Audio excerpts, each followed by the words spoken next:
자, 근데 이제 인플레를 봐야죠, 인플레. 근데 왜 인플레가 안 나타나죠? 당장은 안 나타나죠, 인플레가. 인플레가 왜 안 나타나죠? 예. 경기가 완전히 침체돼 있기 때문에 인플레가 안 나타나는 거죠. 그죠? 예, 그렇습니다.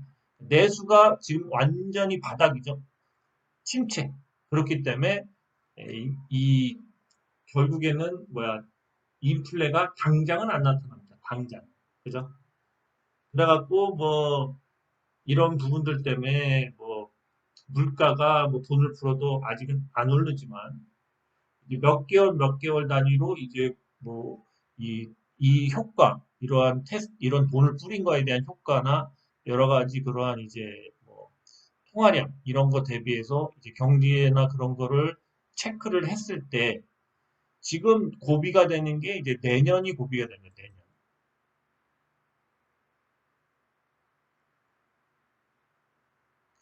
그래서 이제 내년을 상대로 해서 내년도 스케줄이 다 나왔죠. 그죠? 그렇습니다. 거기다가 이제 이 금융을 다루는 뭐 파월이 내년 5월 15일이면 관두죠. 또 우리나라 한국은행 이창용 총재는 또 내년 4월 22일에 관둡니다. 그래서 이제 그 이유가 굉장히 두렵다. 두렵다. 그렇게 되고 있죠. 자, 이 엔드게임을 하고 있는데요. 자, 엔드게임을 하고 있는데, 결국에는 뭐, 우리나라뿐만 아니라 미국도 뭐 많이 풀었죠. 미국은 직접 뭐 주는 것보다는 이제 금융회사를 통해서 중앙은행이 이제 돈을 풀었는데, 어쨌든 미국도 그렇고 우리나라도 이제 인플레가 나타나는 건 당연하죠. 그죠? 인플레가 당장은 안 나타나지만, 이제 서서히 시간이 지나면은 인플레가 나타나겠죠. 그죠? 그렇게 됐을 때 과도한 이 유동성 공급이 나중에 핵폭탄이 돼서 돌아오는데 미국 같은 경우나 우리나라 같은 경우 공통적으로 이 인플레가 발생이 되는 거는 당연하죠. 지금 미국도 물가가 올라가고 난리를 치고 있죠. 세계적으로. 그죠? 침체인데. 이런 상황에서 우리나라는 이 인플레에다가 플러스 또 뭐가 발생하겠습니까? 돈이 많이 풀린다면 결국 우리나라의 원화의 가치가 떨어지겠죠. 그죠? 그래서 임계점, 인플레, 원화 발행하는 인플레의 임계점, 원화의 임계점을 넘어가면은 우리나라의 환율이 급등할 수밖에 없습니다.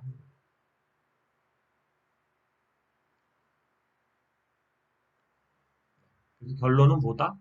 아, 우리나라는 향후 환율 관리가 중요하다. 환율 관리가 중요하다. 그래서 이 환율이 올라감으로써 환율이 올라가게 되면 뭐가 문제죠? 이제 금융권의 금리들이 문제가 생기죠. 금리가 문제가 생기는데 여기서 가장 중요한 금리는 뭐죠? 이제 대출금리들이 가상금리가 붙고 막 이러면서 대출금리가 확 뛰겠죠. 그죠? 그래서 아마 이 환율이 아마 폭발하는 시기에 이 부동산도 같이 폭망한다라는 시나리오가 가장 신빙성이 있습니다. 그래서 아무리 봐도 올 연말에 뭐 부동산이 좀 한번 뭐 PF 대출에서 이제 이런 뭐 제2금융권부터 뭐 저기 그 건설사 또 그러면서 또 어느 정도 좀 또 뭐 한번 이렇게 뭐 약간 기우뚱하면서 뭐 충격이 약간 오겠지만 그 충격보다는 이제 그 충격도 뭐 어느 정도 충격이겠지만 이제 내년부터 이 돈 풀기에 대한 후유증이 돌아올 텐데 과연 그랬을 때 이 환율 부분이 과연 어떻게 움직이느냐를 잘 봐야 돼요. 환율이. 결국 우리나라는 환율로 망가지는 거죠. 어차피 미국보다도 우리가 지금 돈을 많이 푼 상황인데 미국에서는 아무리 인플레가 발생해도 달러, 긴축통화라는 그런 거에 의해서 환율 문제는 안 생기죠. 미국에서 환율 문제는 안 생기죠. 그렇습니다. 물론 뭐 채권금리가 급등하고 그렇다면 뭐 그거에 의한 뭐 도미노로 뭐 은행이나 뭐 은행들, 뭐 지방은행부터 이런 은행들의 또 폭락이 올 수도 있죠. 예. 그렇지만 채권 금리가 올라간다면 결국 채권 가격의 폭망을 얘기하는 거기 때문에 그럴 수도 있지만 결국 우리나라는 결국 환율 문제가 우리의 그 경제, 이 금융, 그러니까 경제의 엔드게임을 거의 종식시키지 않을까, 그렇게 봅니다. 간단하게 얘기를 해봤습니다. 그래서 환율이, 자, 우리가 봐야 될 거는 계속 중요하지만, 환율이 뭐, 사실은 환율이 지금 낮은 것도 아니죠. 계속 보시면 아시겠지만, 찝찝하게 이 10년 차트를 보면 계속 여기 저항에 걸려 있는 겁니다. 그래서 이 저항에서 계속 반등이 나왔다는 거죠. 그죠? 요때도 그렇고요. 요때도. 지금도 반등이 나오려고 그러죠. 그죠? 그러면서 이 상단이 계속 올라가는 겁니다. 엄밀히 따지면. 그죠? 요번에도 어쨌든 상단이 올라갈 수 있다. 그죠? 아, 그래서 우리나라 이 환율 차트는 뭐죠? 지속적인 우상향 차트입니다. 우상향. 그죠? 자, 지속적인 우상향이지 않습니까? 그죠? 근데 이제 중요한 건 뭐죠? 기울기를 언젠가 꺾어요. 꺾어. 상승하는 주식은 기울기를 언젠가 꺾습니다. 이렇게, 이렇게. 이게 골 때리는 거죠. 이 시기가 언제 오냐 이거죠. 이 시기가. 그죠? 그렇습니다. 그럼 종목에 대한 얘기를 해볼게요. 네, 어쨌든 간에 지금 이 세계 경제는 엔드게임을 시작한 거죠. 미국은 이미 뭐야, 불공평하게 환율로다가 이제 군사력을 바탕 뒷배로 해서 여러 나라들을 흔들고 있는데 이 관세로다가 흔든다는 거는 미국이 그만큼 옛날과 같은 그 1930년대 그 홀트 스무트 법인 그 관세법과 같이 지금 이제 뭐야 결국에는 뭐 미국도 벼랑 끝에 몰렸다고 봐야죠. 그죠?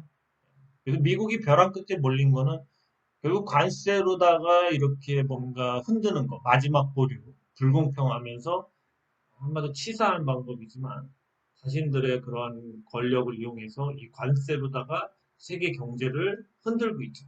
그죠? 그리고 어차피 관세의 장벽을 세운다는 거는 물류가 막히는 거고 세계의 침체는 당연한 거죠. 그죠? 그렇습니다. 거기다가 미국 같은 경우 지금 또 어, 스테이블 코인을 하고 있죠. 이 스테이블 코인. 스테이블 코인도 지금 여러분들이 뭐 그냥 뭐 테마다 해서 막 사지만 스테이블 코인은 자, 이 뭐야 달러나 뭐 어쨌든 달러 채권, 달러 기반의 이제 그 코인인데 자, 이 스테이블 코인이 만약에 엄청나게 발행이 돼서 이것도 발행이 되는 원인은 결국 달러 채권, 달러에 대한 그러한 채권에 대한 뭐 안정적인 그런 수급을 위한 거죠. 그죠? 빚을 더 내기 위한 그러한 방법이죠. 그러니까 미국도 벼랑 끝에 몰리니까 잔머리 이렇게 굴리는데 이거에 이제 나중에 크나큰 문제는 뭐냐면 결국에는 이 뭐야 스테이블 코인이 중앙은행에서 뭐 관리하고 컨트롤할 수가 없죠. 그죠? 누가 얼마를 샀고 뭐 이런 것까지도 알기가 어렵죠. 결국에는 이 뭐야 달러 지위권을 과연 미국이 계속 유지할 수 있을까 이제 그런 거에 대한 나중에 뭐 어떤 정책을 필 때 지금처럼 뭐 미국이 금리를 올리고 내리고 뭐 달러를 뭐 더 발행하고 뭐 이런 거에 따라서 뭔가 세계 경제를 이렇게 좌지우지하는 이런 힘이 없어질 수도 있지 않나 그렇습니다. 그래서 미국도 이제 갈 때까지 간 거다. 그죠? 결국 미국도 엔드게임을 한 거죠. 엔드게임을 시작한 지가 꽤 된 거죠. 그렇죠? 예. 미국도 결국은 이제 절벽으로 가고 있는 거예요. 끝으로. 그러니까 끝을 향해 달려가는 겁니다. 세계 경제는 뭔가 한번 다 어떻게 망하거나 다 뒤집어 진 다음에 다시 뭔가 그 툭툭 털고 그 기반에서 다시 일어서는 뭔가 이런 그림을 그리는 것 같아요. 결국엔 엔드게임입니다. 누가 먼저 망하냐고 어쨌든 그런 희생양을 통해서 한번 좀 뭔가 부실을 털어내자. 한번 끝을 보자. 이런 거죠. 자, 원품물산을 보죠. 원품물산을 보시면 원품물산이 우리가 모르는 사이에 양봉들이 나오면서 차트가 좋아지고 있죠. 그죠? 좋아지고 있어요. 많이 갈 것 같지 않아요? 그죠? 거래량도 약간 올라오고 차트의 봄 길이가 길어지고 그렇죠? 원품물산이 뭔가 변화가 일어나고 있다. 이런 주식들이 갑자기 튀기 시작할 거다. 그죠? 이러한 개별주의 급락 조정장에서 갑자기 반등하는 종목이 나오는데 그런 종목은 급등하면서 갈 것이다. 그죠? 주봉 역시도 요걸 채우려고 그러죠. 요걸 뚫던가. 그래서 뭐 요번 주라도 이렇게 찍고 올 수도 있습니다. 그죠? 이제 계속 이제 뭐 이런 식으로 뚫어서 여기서 깔짝거리다가 여기서 길게 뚫어버린다는 거죠. 그죠? 네. 얼마 안 가서 아마 큰 상승이 나올 차트예요. 어쨌든 여기서부터 여걸 뚫을 때는 크게 뜬다. 크게. 또 크게 빠지지만 자, 원품물산 조만간 큰 상승이 나올 것 같아요. 거의 다 온 것 같습니다. 원품물산이었습니다. 참고로 뭐 유료 회원님들한테 방송했듯이 우리가 이제 이 주식이 조정을 얼마나 받았나 이런 거를 계산해 볼 때요. 여기서부터 여기까지 이걸로 그릴까요? 이 구간, 이 구간 있죠? 이 구간은 이렇게 돼가지고요. 가격 조정과 기간 조정을 동시에 했죠. 그러니까 펀드멘탈도 엄청 안 좋아진 거죠. 그죠? 그러면서 계속 때려맞고 올라가면 때려맞고 그죠? 엄청난 조정을 줬어요. 가격 조정과 기간 조정을 같이 했습니다. 자, 그 다음에 여기서부터 여기까지, 여기서부터 여기까지는 뭐죠? 여기서부터 여기까지는 그죠? 그냥 기간 조정만 했죠. 대략 2년이 좀 넘게 기간 조정만 했습니다. 그죠? 자, 우리가 봤을 때는 이 종목은 이 기간 조정을 하면 할수록 상승할 확률이 높아진다. 상승할 확률이 높아진다. 왜? 조정이 여기서도 엄청난 조정이었고요. 첫 번째 가격 조정과 기간 조정을 했고요. 두 번째 조정이 있죠. 두 번째 조정은 기간 조정만 엄청나게 한 겁니다. 그죠? 그래서 이제 상승을 한다면은 아마 좀 많이 상승을 할 수도 있습니다. 이런 조정을 복합 조정인데 엄청나게 조정을 줬다 이거죠. 그죠? 그래서 상승을 하게 된다면 특히 옆으로 이 더 밀면 밀수록 옆으로 더 오래 밀면 밀수록 상승할 확률이 높아지고 상승하면은 뭐 이런 식으로 뭐 꺾었다가 막 계속 갈 수도 있다. 그죠? 네, 그렇습니다. 그래서 원통물산은 월봉상 긴 기간의 조정을, 복합 조정을 줬다. 그래서 상승을 하게 된다면 많이 상승할 수도 있다. 네, 그렇습니다. 자, 링크 제니시스를 보시면 지금 계속 요 5일선을 뚫을까 말까 하면서 계속 찍고 빠지고 그러고 있습니다.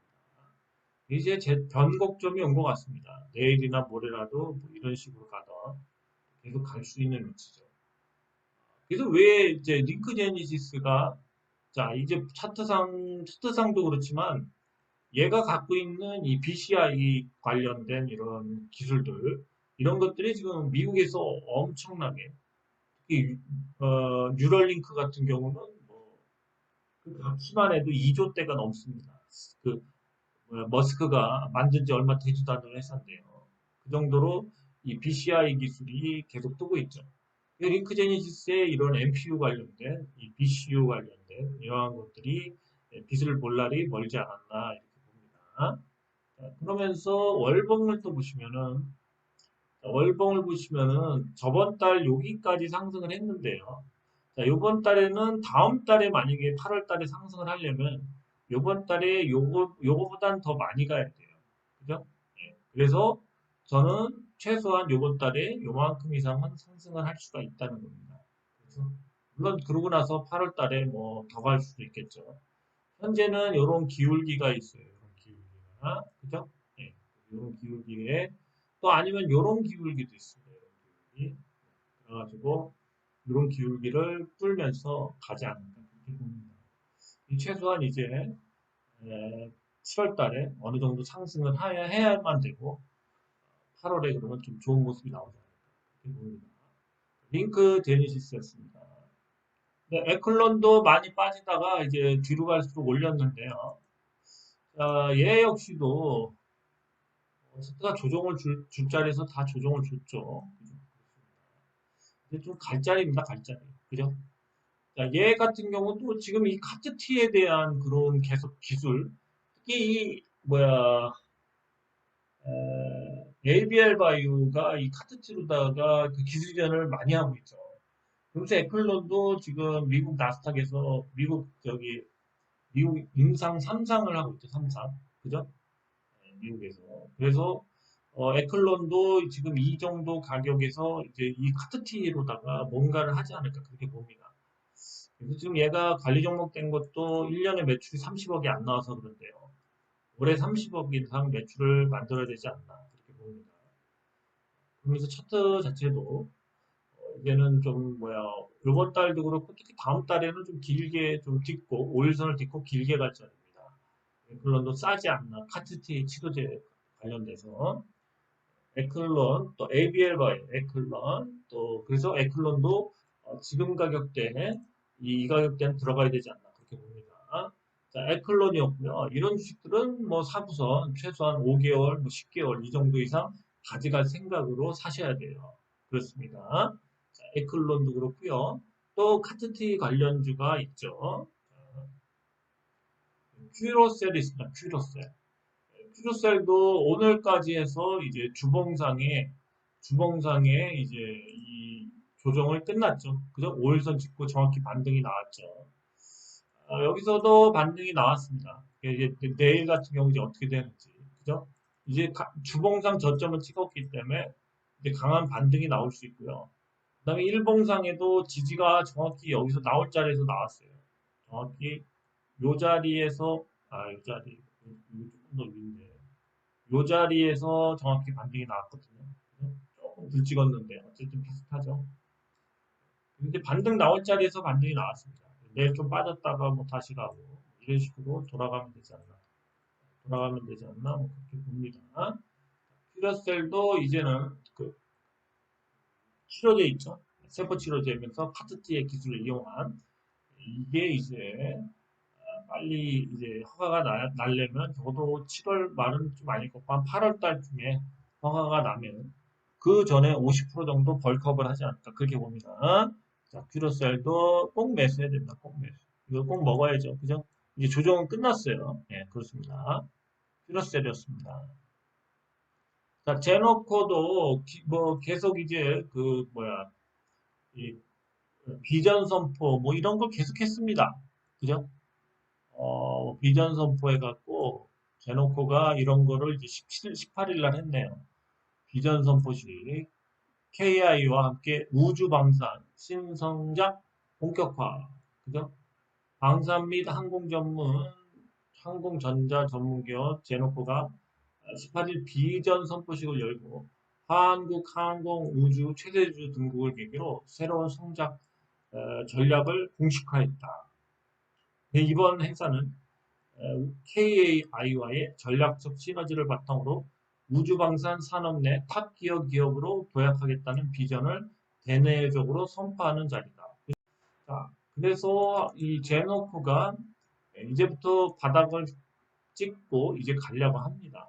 그죠? 제노코 이제는 들어가도 되지 않나 봅니다. 차트 한번 보시면은 일봉 역시도 이제 완전 바닥에서 이제 올라오고 있고요. 주봉을 봐도 역시 주봉상도 바닥을 찍고 있고요. 월봉도 이제는 이걸 찍었으니까 이제 돌리면서 양봉으로 바뀌어야 되겠죠. 그죠? 예, 그렇습니다. 자, 째놓고 이제는 밀릴 수 없다. 우주항공 관련주 KI가 최대 주주가 되면서 같이 협력을 하겠죠. 이런 식으로 가야 되죠. 이런 식으로. 그죠? 이렇게 갈 수 있어요. 자, 째놓고였습니다. 째놓고. 자, 위더스 제약도 오랜만에 오늘 좀 반등을 줬죠. 예, 그렇습니다. 얘도 이제 여기서 여기까지 찍진 않겠죠. 여기까지는 찍지 않겠죠. 여기까지 찍진 않겠습니다. 서서히 뭐 돌리지 않을까 생각합니다. 요거 한 번에 쭉 올리면은 요거 세 선을 한 번에 뚫는 거죠. 그죠? 자, 위더스 제약도 이제 돌리제가 됐습니다. 그래서 이제 지금 일부러 더 빼놓은 거라고도 할 수 있고요. 이제 위더스 제약의 항상 공통점은 인벤트리 랩과 하고 있는 뭐 장기 지속경 탈모제 이런 거 같은 거 얘가 생산을 하죠. 그래서 이제 인벤트리 랩이 좀 상승을 한 다음에 위더스 제약이 또 상승하고 이런 경우가 많습니다. 위더스 제약도 이제 살살 뭐 다시 차트를 뭐좀 만들려고 하고요. 그 다음에 또 인벤트리 랩을 보시면 인벤트리 랩도 이제 2차 상승을 하려고 합니다. 인벤트리 랩 보시면은 자, 일봉은 뭐 계속 이제 횡보하면서 주봉도 이제 주봉도 여기까지 왔네요. 그래서 이번 주나 다음 주에 이제 요 기울기를 뚫으면 되죠. 기울기를 이번 주도 다음 주 뚫으면은 뭐 이렇게 다시 가겠죠. 자, 그러면서 인벤트리 랩이 지금 왜 매수 시점이냐면요. 자, 월봉을 보시면은 자, 인벤트리 랩 요 부분을 지금 걸려 있습니다. 요 부분. 그죠? 요 부분을 뚫기 위해서 요 부분을 뚫기 위해서 몇 달을 지금 돌았죠. 그죠? 그러면서 기울기가 월봉상에 이렇게 존재하는데 이번 달이든 다음 달이든 이제 5일선 찍고 뭐 이런 식으로 뚫어버리면 되는 거죠. 그죠? 그래서 이제 요 기울기 요거를 뚫어야지만 됩니다. 인벤트리 랩도 요걸 전 뚫을 것 같아요. 그래서 2차 상승을 할 것 같습니다. 2차 상승을 하게 된다면 여기 월봉상 여기서 N자형 파동이 나올 수도 있거든요. 그래서 인벤트리 랩이 8월, 7월이든 8월이든 그 급등할 자리가 인벤트리 랩과 함께 맞물려서 미더스 제약도 조만간 또 급등하지 않을까 이렇게 봅니다. 인벤트리 랩도 차트상 들어갈 자리죠. 들어갈 자리죠. 월봉상 보면은 딱 들어갈 자리입니다. 그죠? 지금 들어가서 지금이나 뭐 다음 달이나 또 이렇게 뚫어버리면 되죠. 이 기울기를 뚫어버리면 되죠. 인벤트리 랩이었습니다. 보라티알도 오랜만에 한번 보죠. 보라티알이 많이 여기서 깼죠. 야, 이걸 깨면서 계속 내려왔습니다. 이제는 뭐 이렇게 고를 팠으니까 고를 메우겠죠. 고를 메울 것 같습니다. 고를 메운 다음에 또 좀 빠졌다가 뭐 이런 식으로 갈 수 있죠. 보라티알도 고를 메우면서 완전 저점이죠. 완전 저점입니다. 보라티알 같은 경우는 뭐 신사업, 화장품 사업도 있고 메가커피의 지분을 이제 다인수했기 때문에 이제부터는 좀 가야 되지 않나 그렇게 봅니다. 보라티알 차트는 망가졌어도 그래도 반등이 조만간 나와서 볼을 메울 것 같습니다. 자, 보라티알이었습니다. 네, 그 다음에 그레디언트는 이 전고체 전지 황화리튬 압도적 1위인 이 정석케미칼의 이제 최대주입니다. 그래서 이게 지금 이제 2차 전지 테마가 조금 왔죠. 그래서 한번 보려고 합니다. 황화리튬 압도적 1위, 전고체 전지 황화리튬 압도적 1위, 5,000톤 캐파 건설 중이랍니다. 2차 전지 핵심 원료죠. 황화리튬 딱 3개사만 만드는데 거기서 이 정석케미칼이 1위예요. 정석케미칼의 최대 주주가 실질적으로 그레디언트입니다. 그래서 그레디언트가 좀 움직이지 않을까 한번 차트를 보면서 판단해 보죠.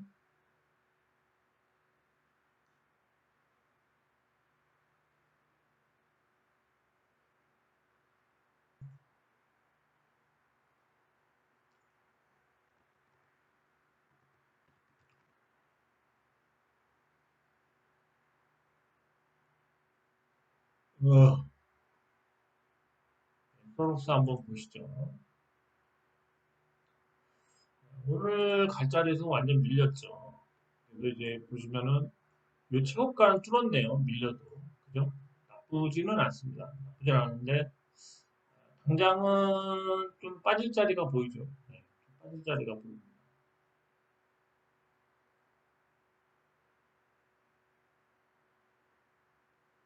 주봉은 뭐 우상이 아니고요. 주봉을 봤을 때는 그죠? 좀 5일선 위에서 좀 나쁘진 않네요. 다음 달이라도 뭐 5일선 찍고 좀 올릴 수가 있겠습니다. 근데 소록스는 이 아리바이오와 합병 때문에 이제 이슈가 되는데 아리바이오가 뭐 기술 이전하는 뭐 중국 회사 그거에 대한 또 의문도 있고 그래서 약간 좀 조심스럽게 손절가 정하고 매수를 하신다면 좀 조심스럽게 해야 되지 않나 그렇게 봅니다. 하여튼 뭐 아리바이오 뭐 중국의 뭐 그런 계약권 때문에 이제 소록스가 오늘 급등했었습니다. 네, 마지막으로 이제 종근당이 이제 현재 노버너디스크와 이제 위고비를 판매하고 있는데 다음 달에 이제 일라이 릴리의 마운자로가 이제 국내 들어오죠. 비만약인데 둘 다 이제 경쟁이죠, 경쟁. 근데 마운자로가 뭐 효과가 더 좋답니다. 그래서 이 위고비가 이제 먼저 진출했는데 노버너디스크에 그래서 이제 종군당과 좀 협업을 더 강화하자. 이제 마운자로에 대항해서 그래서 그런 얘기가 돌면서 오늘 주가가 좀 급등했었습니다. 종군당이 위고비 판매를 좀 더 강화한다. 뭐 이런 거로. 그죠? 가다 딱 하나 섰네요. 이렇게 선들을 다 한 번에 찍으면서 거래량이 늘어나면서 뚫었습니다. 주봉도 다 뚫었네요. 그죠? 한 번에. 월봉도 다 뚫었네. 월봉도 다 뚫었습니다. 한 번에. 네, 다음 달에라도 이렇게 쭉 가면 좋겠네요. 그죠? 종근당 차트가 나쁘진 않습니다. 오늘 그 상승이 일본과 주봉, 특히 주봉과 월봉의 그러한 모습, 다 뚫는 모습을 보여줬기 때문에 추후 어떤 모습을 보여주냐에 따라서 좀 달라질 수 있을 것 같습니다. 종근당 뭐 나쁘진 않네요. 네, 오늘 여기까지고요.